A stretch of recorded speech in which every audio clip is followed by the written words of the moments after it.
Okay, so today I want to talk to you about the takeaway, okay, and having a good takeaway versus having a bad takeaway, okay, and how this can upset the momentum of the club and you know, how we can try and fix it and make it right for you. Okay, so come on, let's go do this.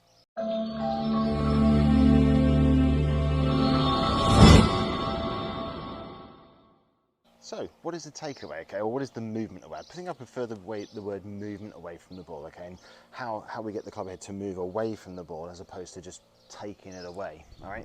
And I think a lot of pros are starting to come to those words as well. So what is the takeaway to start away, or the movement away from the ball, okay? The movement is trying to get the club head to start on its intended path, okay, or plane, as I would just prescribe. Now, there's no right way, there's no wrong way as to a certain degree on how this should happen. The main thing is that we deliver the club head back to the ball in the right plane, okay? If I can try and use this to sort of extend that. So when I'm stood here at address, okay, and I've got the club head at address, you can see how this passes. Hopefully you can see this club is passing through my back here. It's somewhere in my mid back, and what's happening here is I'm able to bring the club head back, okay, so that my right arm is lining up towards the back of the shaft here, okay, and you can see how that's sort of lined up somewhere up here in the middle of my back. All right, now I could take the club head back if I have my hands too low. Obviously you can see how that's running through my belt buckle. I am guilty of doing this myself, so I'm trying to get the club head to be more up here, potentially. It feels weird, feels strange, but with the takeaway we're trying to make sure that we set the momentum of the club going back correctly. Now there's good players out there that we often hear about rolling the club head inside and it's a bad thing, but there was some good players out there that did that, you know, well, there's some good players now, but there's some good players that did it in the past, from Hurl Irwins to Craig Stadler's. They all did pretty well from it. They used to bring the club head inside. The club face used to be maybe closed a little bit, but they used to get up and then they used to bring the club head down on the right path, but they would actually go inside to square, and they would run it through that sort of mid-thoracic back area and line the club head up nicely to the target, and they were able to repeat it. But on the whole, we generally see a lot of amateur golfers that don't repeat that, and what they tend to do is they tend to roll the club head on the inside, and then they tend to lift it up, and then the momentum of the club then works the other way, so they tend to go too flat, and then they go too far outside that plane, and then they're coming across it, okay? They're not able to get it right back on plane. If you was a golfer and it was tending to come in a little bit too much in here, but you was able to repetitively bring it back in on the right plane, that would tend to leave you alone, okay? But because you're able to control the momentum of the club, all right? But if you're somebody who struggles with that concept and is coming over the top, which generally most golfers struggle with, unless you're an elite player, they would tend to get the club head swinging too much on the inside here and coming out over the top, all right? And why is that a bad thing? Because obviously you bring the path from outside to in, and it's going to promote either a pull or a slice. It can be either or, depending on the position of the club face, depending on how it starts. If the club face is square, say the classic slice, club head comes from outside to in, club face is square to the target, okay, but it is open to the path, I'm actually going to hit the classic slice off to the right hand side, and that can be down to sometimes the initial takeaway of the club. So when people get there, because they're slicing coming over this way, the natural thought is, well, let's bring the club head inside even more, okay, thinking it's going to make them come down on this path on the inside. So I like to relate golf to different sports, okay? I like to relate it to different sports that are out there. If I was a tennis player, which I'm not, by the way, and you'll all know that as well, but if I was a tennis player, the natural reaction to swing a racket back to play a forehand is that the racket will stay high above my hands on the backswing, reroutes, and comes underneath on the follow through to hit it on a natural stroke, all right? And you wouldn't go from in here to that way unless you're playing a specific shot, but the natural thing to play a forehand back over the net, you wouldn't do that. You wouldn't roll the racket inside to then hit down on the ball. You'd go up to under, so you go up to under, all right? And it's just a natural shot to play. It's the same as if I was playing baseball. I would actually start with the bat high. It would start high and then it will go under. So it goes up to under. And it's about using the momentum of the bat and of the racket, okay, to change naturally voice goes up to under. Now I can relate that to a golf swing. All right, so if I had a bat in my hand, say if I did this correctly here, and I was to play the shot from here, if I was to play the tennis shot, I'd go up and I'd come under. So I'd go up to under. Same with baseball. If I had this on the bat, okay, I was playing this like here, I'd go up to under. Okay, and you can play shots that way. It makes perfectly common sense to try and play it. I'll try one. I'll make myself look foolish here. Up to under. I can swing the club on the right plane to hit the ball. So having a good takeaway is essential. All right, and that's really what we want you to be working on in this week's lesson, okay, on YouTube. So I like to see from an address position here. Remember I talked about everything starts up nice and high, so I can get myself into this position here at impact, my hand pressurizing the shaft.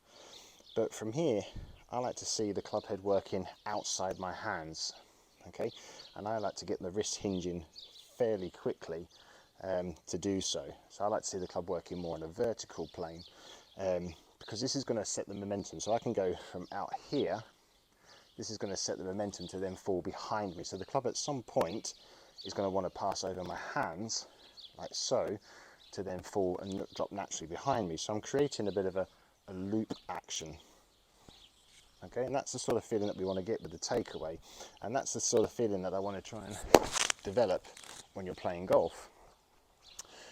It's fairly straightforward if you relate it to other sports. Okay, so if I swing the club head out this way, I can reroute it on the backswing. So back and through. Okay, I can do it pretty much every time. And you might wonder why I'm hitting rubber balls today, because it takes the emphasis away from me actually making the stroke, because I'm working on my takeaway at the moment, and I'm getting a little bit too much behind me. The club gets too far behind me too quickly, so I'm trying to keep the club head moving out this way. It feels ridiculous, but I'm trying to work it because it's now bringing me back on a better route. So out and through. But my strike and my impact was so much better because my path was better, because I'm setting the momentum up correctly in the swing. So it's well worth a bit of a practice and a study to do that. And sometimes it's worth just over exaggerating it. Okay, it feels ridiculous. I feel like I got the club doing this almost. It feels like that. So as if I'm doing that. And but I'm trying to relate it to tennis. Okay, I used to play tennis when I was younger at school. So I'm trying to relate it to tennis. Up to under. Okay, and these are pretty reasonable shots. They feel decent with a sponge ball. But I'm using a tennis racket actually in my practice to help me do it. I'm getting the feeling of that racket moving correctly, but it's all from the takeaway. All right, but that's for most golfers out there, recreational golfers. You need to be working on this feeling of getting the club head staying outside your hands and then allowing it to pass over. And that's what I'm working on. So up and through. Okay, and that's where we really want you to be doing it. So what I'm going to do is give you a couple of drills to work on. That's just going to maybe help you to achieve the correct feeling, but also the correct start to the swing as well, because how we start the swing is also crucial, because I know the ball is static, but ideally we want to try and start from a slight movement if we can. So I'm just going to give you a little bit of advice on how to do that as well.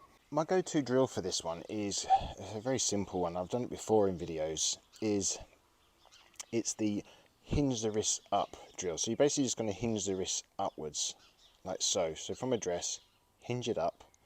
Okay, so that the shaft is more or less parallel to the ground, and my hands at the same height as they were at address. All right, and I'm just going to get a feeling from here of just moving everything away, or moving the butt end of the handle away at the same time as the club head. Okay, and that's just going to keep the club head outside my hands. Okay, what I'm not going to do from here is just suddenly roll it. I had one golfer this week who would really do this with the takeaway. So we got them to set the wrist up and just feel this, and the left hand will come quite close to the thigh on the backswing. Okay, I can really feel like it's staying outside my hands, but at some point as I complete the swing, it will go over my hands. As I said to you, it will tip over my hands, and then I can reroute it back down. Okay, so simple drill, just hinge the wrist up, swing back, and then hit the ball. That's all you're asking you to do. Again, if you want to take the pressure off, hit rubber balls off a tee peg, just swing back, and through. Okay, just practice it, and I'm doing this one now myself again, just to recap for my own. I do these drills probably regularly, to be fair, so I'm just getting a feeling of moving everything back together and keeping the club head outside my hands to a point where it feels a bit ridiculous, to be fair. So hinge the wrist up, back and through. Okay, it gets me getting the club a little bit more on a better plane. It helps me to reroute the momentum properly. So back and up here, that's where I feel. So it feels like it goes back and up.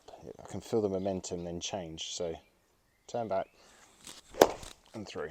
Okay, it's a great drill. It works every single time. So that's just a great way to keep the club head moving on the path going backwards. Okay, for most recreational golfers. Okay, give that one a try.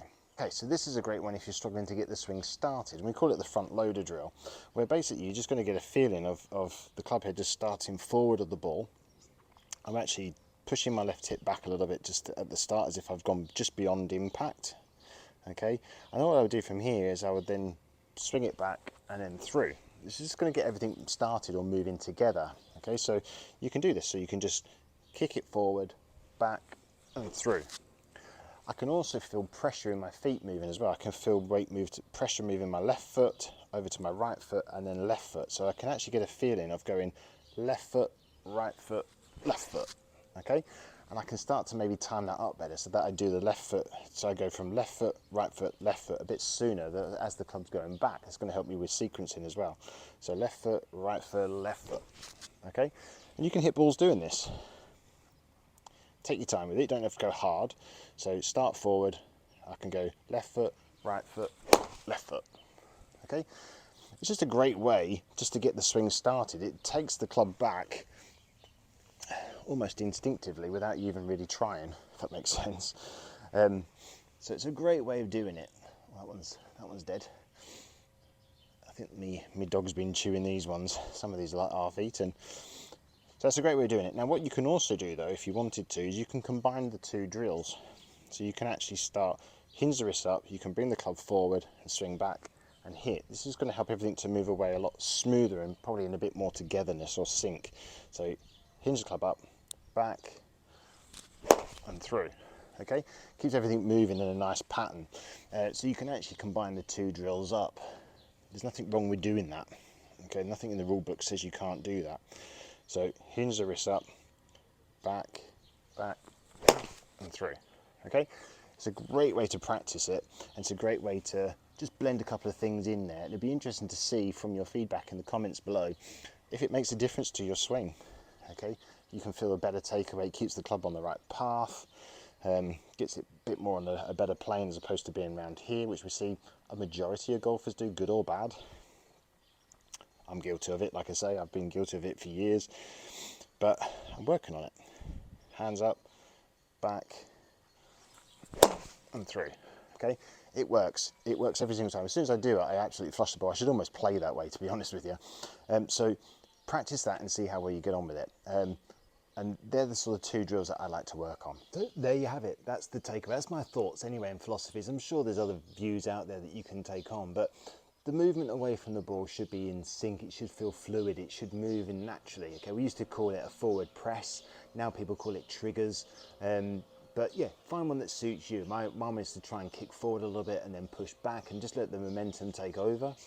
But the main thing is here is that you're trying to keep the club head outside the hands for the start of the swing. First few feet maybe, couple of feet. After that, then we want to try and then redirect the momentum correctly. What we see golfers tend to do is whip it inside too quickly, and then the momentum goes out over the top. So there is ways to play though with swinging it inside. I'm not going to say there isn't, because there is. Some great players have done it. As long as you're bringing it back on plane and you're able to do that as repetitively, if that makes sense. If you're coming over too much over plane, you're coming over plane, then you need to stop it and maybe have a look at another different option. All right. But anyway, thank you for watching. Please like and subscribe, and please share with your friends as well. And hopefully I'll catch you at the next one.